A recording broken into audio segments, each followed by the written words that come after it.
Hey everyone, today I'll be showing you 3 unique ways that Filipinos eat chocolate. So first is going to be the most popular one, which is Champorado. So Champorado most likely was brought over by the Spanish when they colonized the Philippines. So in Mexico, Champorado is this type of Mexican hot chocolate.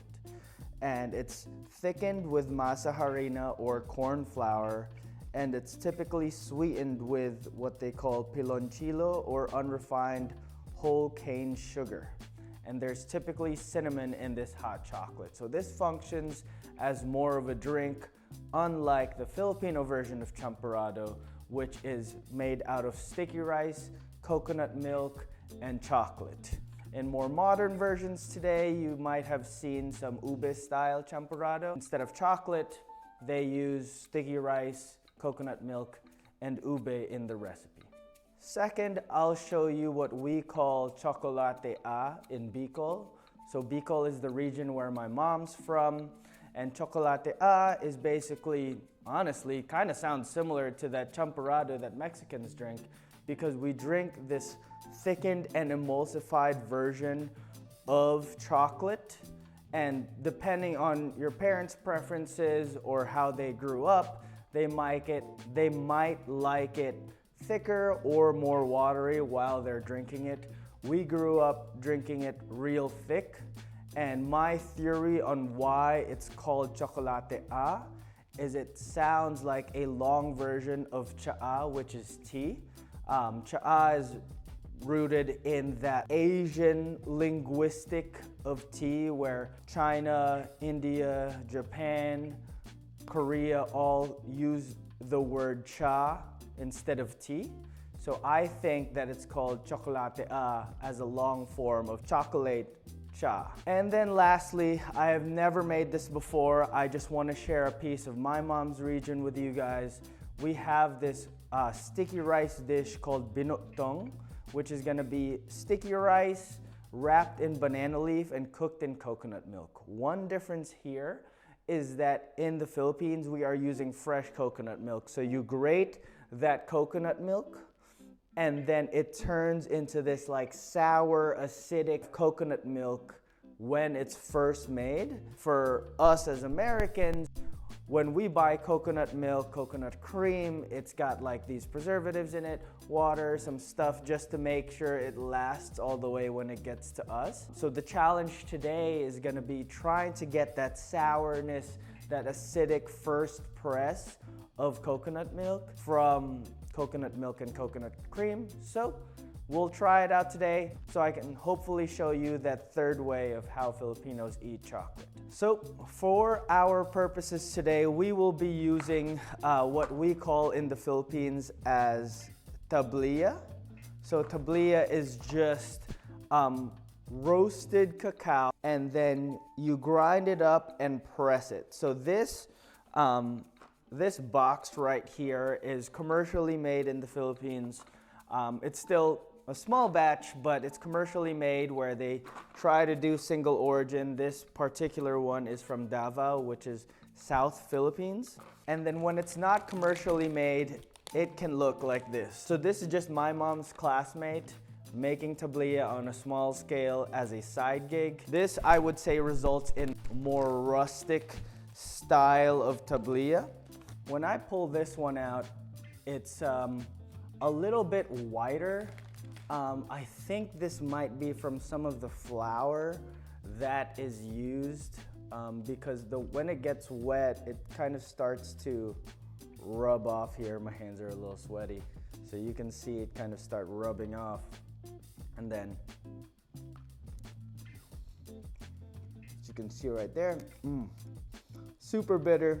This one, when we requested it to be made, we requested as much cacao as possible, and that's what we got.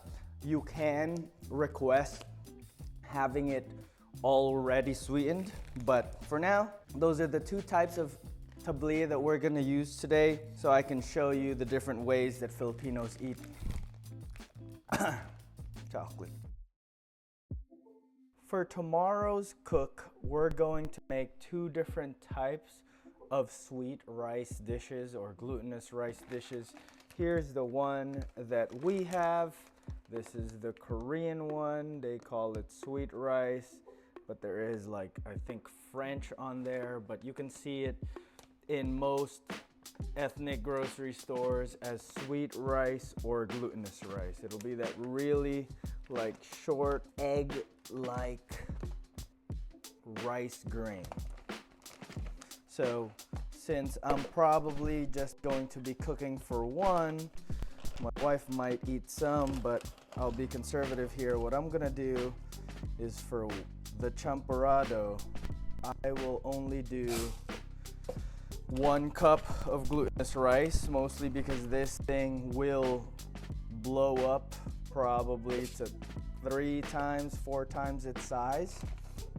And then for the other dish, the binutong, we're only gonna do a 1/2 cup of rice, mostly because I've never made it and I am just making a Frankenstein of it.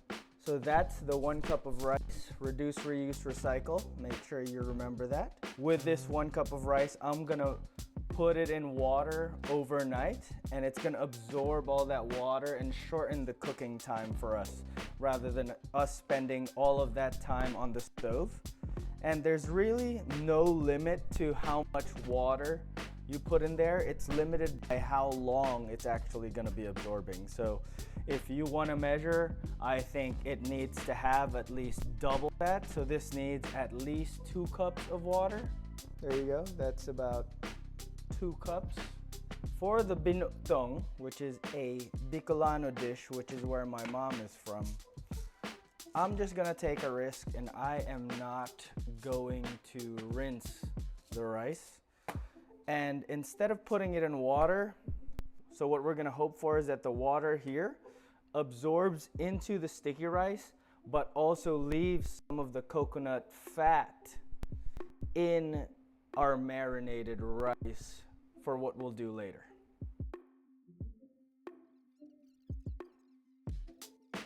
I'm gonna do the same principle here. I'm gonna 2x this. So I have 1/2 cup in here.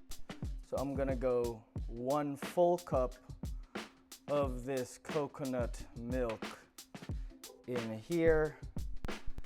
And then just for good measure, I think what I'll do is I'll add about 1/4 cup of water.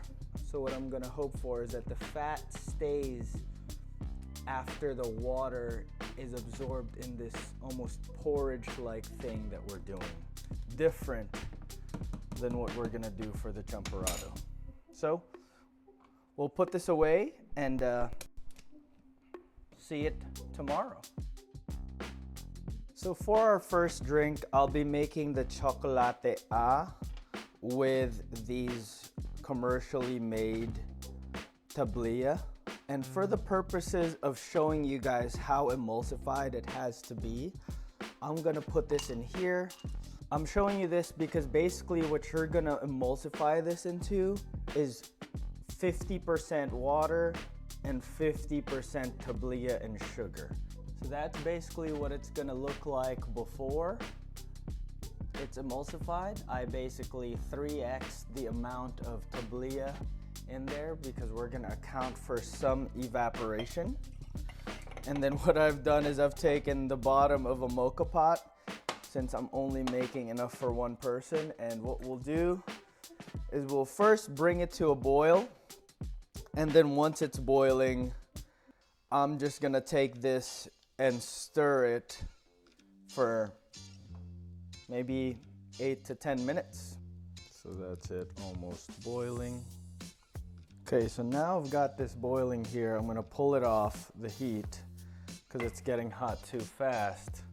And I'm gonna bring it to a low heat just like you would a mocha pot. And I'm gonna sit here and stir for a bit. See, it's still super hot. And there's no need to rush it too much because the cacao is going pretty direct to the heat. So you don't wanna roast it any more than the cacao beans have already been roasted. So I'm probably like 70% of the way here, but if I pull this off, you can kind of see the shimmer in the drink because of all of the fats from the cocoa bean. So now that I'm almost done here, remembering that this is straight up cacao and water, I'm gonna add my brown sugar there for some sweetness. Yes, it's a lot, but at the same time, this is that bitter. So now that I've added my brown sugar here, about 1 spoon of it, I'm just gonna let it boil for the last time. Let the brown sugar dissolve, and then we'll pour it out so I can show it to you guys. So here we go.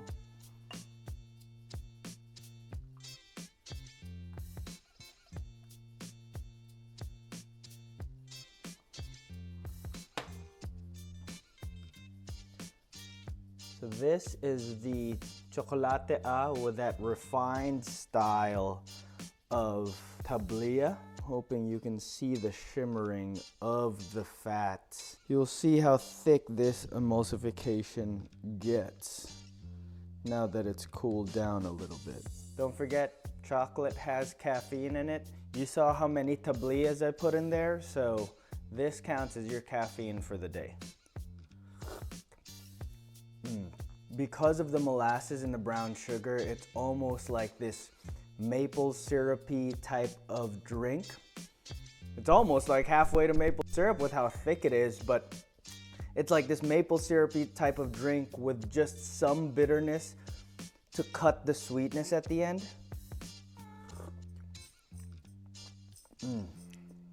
I think the trick here is that if you ever take this at home or if you ever serve it in a restaurant, you want it while it's still relatively hot. If it cools down, because of how fatty this whole situation is, it is a little bit gross. It's just too thick of a thing to consider a drink anymore if you let it cool all the way down.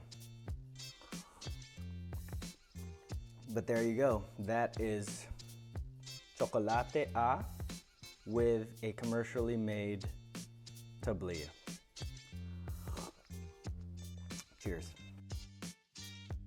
Let's get to this Champorado. So, if you recall, yesterday we reduced, reused, recycle. It's now about noon. This has been soaking for almost 24 hours. That has helped us cut cooking time. So I'll just take all of that liquid. You see how much liquid there is still. It did not soak up as much as I thought. So we are getting close to boiling here. I'm just gonna use this old spoon that we already used. You gotta make sure to stir it just because you can burn your rice because it's touching the heat directly here. So just after this first boil, you can tell it's not cooked yet, but it is like edible if I need it to. So while this is boiling here, there's gonna be different ratios as you talk to your family members about how much water should be in the Champorado versus coconut milk. And honestly, I just think it stems from how much disposable income you probably have, where, you know, if you've got it made, you probably could do 100% coconut milk, no water. And then if you're just trying to have your once a year Champorado, then maybe you would just go all water, you know, splash of coconut milk or even some coconut oil, something just to give it a little bit of thickness, and then that Tablea as well. So you see it thickening up here. I'm gonna turn this down. And then now that this is hot, now that it's hot and splattering everywhere, I'm gonna add the coconut milk that we had from yesterday. So this is about half a can. And you see how like there's that was all very liquid, and then there's a fat content even to the coconut milk.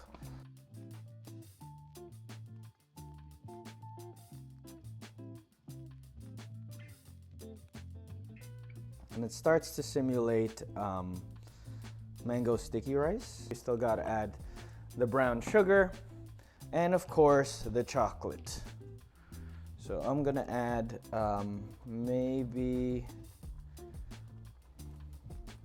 so I had 3 in that cup that I drank. Let's just go 9 then, just see, let's leave it there. So let this mix in. And then of course the brown sugar. So I put 1 of these in the cup of coffee that I had. I'm gonna go 3 of these.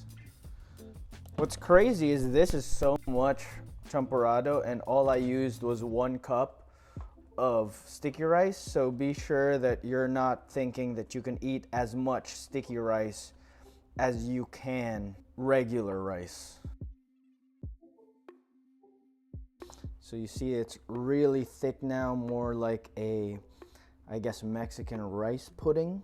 And then typically when this is served, I won't do it, but just letting you guys know, when this is served, they top it with like an evap or some other milk in the same way that you would add milk to oatmeal. But this is it right here. This looks pretty champorado-y right there. If you guys make this, it's good for a few days. When you microwave it, just add a little bit of water since the rice will keep absorbing. So here you go. I have made a bowl of champorado as well as these dried fish that's usually fried in the Philippines, but we're in America, so you know that's air fried now. Here we go. So I have made mine not too sweet. You can definitely make yours sweeter here, but this is for sure a comfort food for Filipinos. If you watch Brooklyn Nine-Nine, Captain Holt says, it's like oatmeal. It sustains you. And this is that Filipino food that sustains you. It's warm. You've got some sweetness to it, and then, you know, we feed these to kids. This is what kids eat growing up, so, you know, there's no fear of caffeine. And then we'll also eat these as like a contrast to that sweetness and bitterness. It's these like salty, crispy fish, dried fish. And it just makes you want to keep eating the sweetness of it. It's almost, maybe it's almost like how mole is eaten also in a savory way. But I would still characterize this as a sweet dish, but very excellent. Go out and try it. There's champorado packets out there if you can't find Tablea. There's different types of salted fish that you can get, but make sure you try this. It'll look like it has bones, but you can eat it. That contrast is amazing. I think I'm gonna have to split this into 2 parts because I am talking way too much. Some of it is just that I want to communicate it, and the other part of it is that outside of champorado, the chokolate-a and this binutong that I'm gonna try to show you guys is a big part of what I grew up in, and this is like level 10 Filipino, right? Where if adobo and lumpia is level 1, champorado is probably like a level 3 or 4. This chokolate-a and this binutong that I'm gonna try to make, this is like level 10. You're out of the city and you are in the weeds in those small towns of Filipino culture. And so I'm very happy to talk about it, but sadly it does make for a long video. So hopefully stick around and watch the next video when it comes out. Thanks for watching.